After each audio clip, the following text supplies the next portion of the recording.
PT DI, PT Dirgantara Indonesia, sedang bersiap-siap untuk memproduksi jet tempur KAAN secara massal di Indonesia. Persiapan ini dilakukan setelah prototipe kedua pesawat tersebut berhasil masuk ke tahap integrasi sistem, yaitu tahap penting di mana semua komponen utama pesawat, mesin, avionik, senjata, dan sistem elektronik disatukan dan diuji agar bisa berfungsi bersama. Para pecinta dunia aviasi, bayangkan ini, sebuah jet tempur generasi kelima, tubuhnya ramping dan tajam bak anak panah dari masa depan, melesat menembus langit dengan kecepatan Mach 3.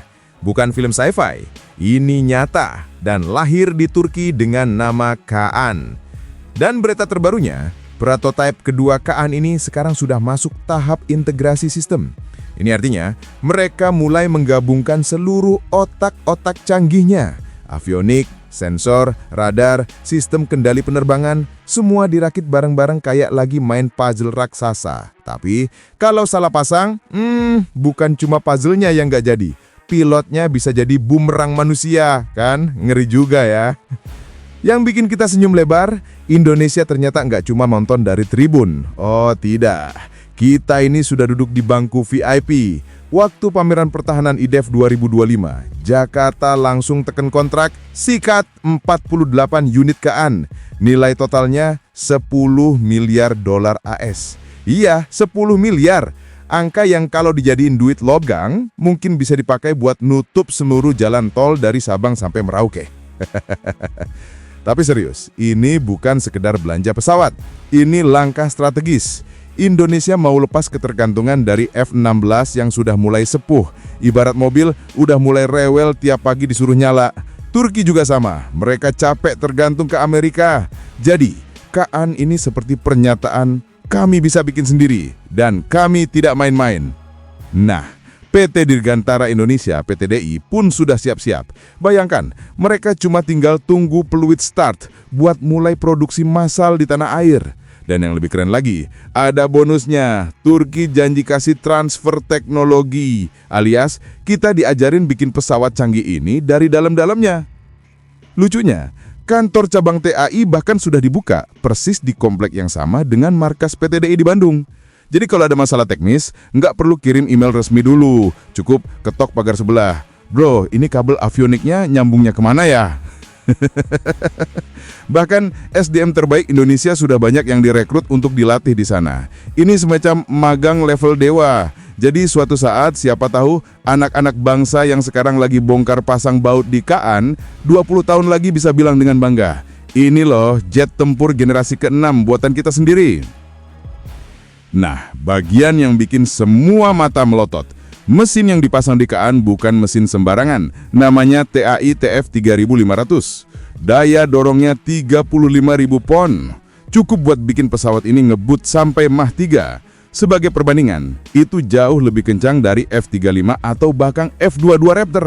Bayangin, Mach 3 itu artinya kalau kita teriak, "Makan dulu bang!" ke pilot KAAN, suara kita baru nyampe pas dia udah balik dari makan siang. Dan mesin ini fleksibel banget. Bisa dipasang juga ke UAV seperti Bayraktar TB3. Jadi kalau pesawat tempurnya lagi istirahat, drone-drone kecilnya tetap bisa ngebut-ngebutan di langit. Bukan cuma mesinnya, radarnya juga bikin ngiler. Radar AESA Murad 600A dari Aselsan. Ini bukan cuma radar, tapi kayak Indra ke-6 untuk pesawat tempur. Bisa membentuk Integrated LF System dan Integrated EO System. Bahasa simpelnya, bikin pilot bisa melihat musuh dari jauh sebelum musuh tahu dia sedang dilihat. Serem tapi keren. Laporan dari Turdev bilang radar ini terhubung dengan sistem elektronik perang on-board seperti Toy Gun 100, Karat 100, Lias 300, Yildiram 300, dan Yildiram 300. Namanya aja udah kayak formasi Power Rangers ya, tapi inilah yang bikin KAAN jadi seperti setan tak terlihat di udara. Musuh bisa lihat radar kosong, tapi tahu-tahu ada roket nyasar dari langit. Dan sekarang pertanyaan besarnya, kapan kita mulai bikin KAAN sendiri di Indonesia? Kalau ikut jadwal resmi Turki, produksi massal baru dimulai 2028. Tapi ada rumor manis nih, Indonesia bisa saja dapat izin start 2 tahun lebih awal kalau dapat lampu hijau. Artinya, bisa jadi di tahun 2026-2027, kita sudah mulai merakit KAAN pertama kita di hanggar PT DI.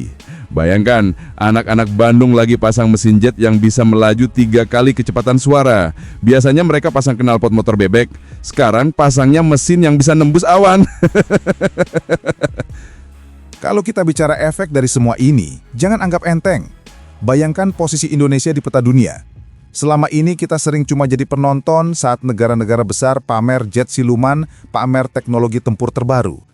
Tapi begitu KAAN buatan dalam negeri mulai muncul, dunia nggak bisa lagi cuma bilang, oh, itu cuma negara kepulauan yang punya pantai bagus. Mereka akan mulai bilang, hati-hati, itu negara yang bisa ngirim jet siluman dari langit kapan aja. Dan jangan lupa, ada efek domino besar dari sisi industri dalam negeri. Begitu PT Dirgantara Indonesia, PT DI, dan PT Republik Aero Dirgantara mulai merakit, ratusan bahkan ribuan lapangan kerja baru terbuka. Banyak teknisi muda kita yang dulu cuma pasang wiper mobil, nanti bisa pasang radar AESA Aselsan Murad 600A. Bayangin, dari pasang kaca spion, naik level jadi pasang mata ketiga pesawat siluman. Belum lagi efek kebanggaan nasionalnya. Anak-anak yang sekarang main pesawat kertas di kelas, nanti bisa bilang, aku mau jadi engineer KAAN. Bukan cuma cita-cita jadi pilot, tapi jadi pembuat pesawatnya. Itu kayak pindah dari penonton bioskop jadi sutradara Marvel langsung. Oh iya, ada satu hal yang sering dilupakan tapi super penting. Begitu kita punya pesawat generasi kelima sendiri, otomatis Indonesia masuk lingkaran dalam negara-negara elit dunia. Negara-negara ASEAN lain, bahkan negara besar, akan mulai menghitung ulang kalau mau bikin kebijakan tentang kawasan ini. Karena mereka tahu, Indonesia bukan cuma punya kekuatan ekonomi, tapi juga gigi pertahanan yang tajam. Dan, kalian tahu nggak? Lucunya, di saat dunia lagi heboh karena harga minyak naik, dan semua negara potong anggaran militer, Indonesia malah nyiapin jalur produksi jet generasi kelima kayak lagi nyiapin warung bakso baru. Nggak apa-apa mahal, yang penting bisa bikin sendiri. Ini semangat yang bikin kita semua bisa berdiri tegak di depan dunia. Dan inilah yang membuat para analis militer di seluruh dunia mulai memasang mata mereka ke Turki. KAAN bukan sekedar proyek prestisius, melainkan simbol tekad Turki untuk keluar dari bayang-bayang negara-negara adidaya dalam industri pertahanan. Program ini dijalankan oleh Turkish Aerospace Industries, TAI, dengan dukungan penuh dari pemerintah, serta melibatkan ribuan insinyur, teknisi, dan ilmuwan terbaik yang mereka miliki.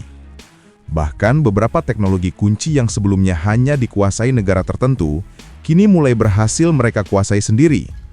Mulai dari radar AESA buatan lokal, sistem peperangan elektronik canggih, hingga avionik generasi baru yang seluruhnya dikembangkan secara mandiri di dalam negeri. Yang membuatnya semakin menarik, Turki merancang jet ini untuk memiliki kemampuan siluman tingkat tinggi. Permukaan bodi yang dirancang dengan presisi untuk memantulkan gelombang radar, lapisan cat khusus penyerap radar, serta ruang senjata internal yang membuat persenjataan tidak terlihat dari luar. Selain itu, KAAN juga dibangun dengan teknologi Super Cruise, yang memungkinkan pesawat ini melesat di atas kecepatan suara tanpa perlu menggunakan afterburner. Ini artinya, ia bisa bergerak cepat, senyap, dan efisien, sekaligus menjaga profil radarnya tetap rendah. Para pengamat menyebut pendekatan Turki ini sebagai lompatan kuantum, karena biasanya butuh puluhan tahun bagi sebuah negara untuk mencapai level teknologi seperti ini. Namun, Turki melesat hanya dalam waktu relatif singkat. Kehadiran KAAN juga menandai ambisi Ankara untuk menjadi pemain utama dalam pasar ekspor pesawat tempur global, bersaing langsung dengan nama-nama besar seperti F-35 milik Amerika Serikat, Su-57 dari Rusia, dan J-20 dari China. Lebih dari itu, KAAN juga dirancang untuk mendukung ekosistem industri pertahanan nasional Turki secara luas.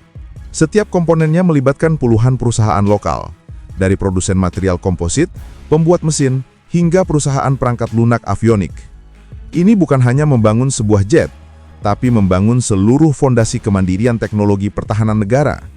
Dengan begitu, Turki tidak hanya memperkuat kekuatan udaranya, tetapi juga memperkokoh kedaulatannya dari ketergantungan asing. Thanks banget buat yang udah nonton sampai habis. Kalau suka, ya di-like aja. Kalau merasa cocok, langsung subscribe. Dan kalau jempol udah gatal pengen ngetik, antem aja tuh kolom komentar.